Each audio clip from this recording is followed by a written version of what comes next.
Rebecca मुनीज जब छोटी थीं तो इंजीनियर बनना चाहती थीं, लेकिन उन्हें टेक इंडस्ट्री में करियर बनाने की उम्मीद नहीं थी।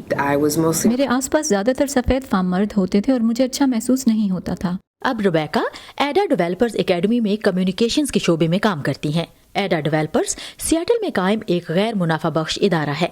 ये उन कम्युनिटीज़ की खवातीन को तरबियत फराहम करता है जिनकी टेक्नोलॉजी की सनत में कम नुमाइंदगी है। 6 माह के दौरान इन तलबा को सॉफ्टवेयर डेवलपर्स बनना सिखाया जाता है। इसके बाद इन्हें इंटर्नशिप भी कराई जाती है। हम इंडस्ट्री में आने वाली खवातीन और दीगर मुतनव्वे सिन्फ के अफराद की तादाद पर खासा असरअंदाज होने के काबिल हो रहे हैं। दुनिया भर में बूट कैंप स्टाइल के तरबियती प्रोग्राम्स शुरू किए गए, जिनमें टेक इंडस्ट्री में शमूलियत के ख्वाहां अफराद को मार्केट के लिए जरूरी महारतें तेजी से सिखाने का वादा किया जाता है। कुछ ऐसे प्रोग्राम्स के मिले जुले नताइज आए जिनमें मुलाजमतों के मौके के बारे में बड़े वादे किए गए और बड़ी फीसें ली गईं। मैं एक तरह से बहुत रोई हूँ। बाज़ औक़ात आपके सामने कोई ऐसा मसला आता है जो आपको बिल्कुल समझ नहीं आता।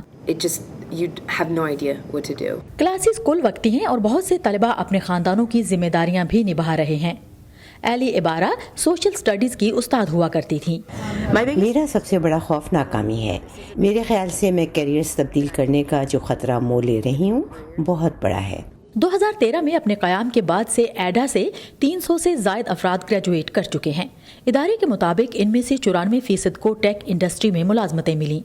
ताहम बहुत से तलबा का मकसद सिर्फ मुलाजमत का हसूल नहीं, बल्कि टेक इंडस्ट्री में शमूलियत के बाद इसमें तब्दीली लाना है। इस बात को यकीनी बनाना कि वहाँ मैं ही वाहिद औरत ना हूँ जो सफ़ेद फार्म नहीं। ये बूट कैंप जो कि कौमी सतह पर फैल रहा है, हर तालिब इल्म को तब्दीली के एक अमल के तौर पर देखता है। नताशा मोज़गुआवा के साथ सादिया ज़ेब्रांझा, वॉइस ऑफ अमेरिका।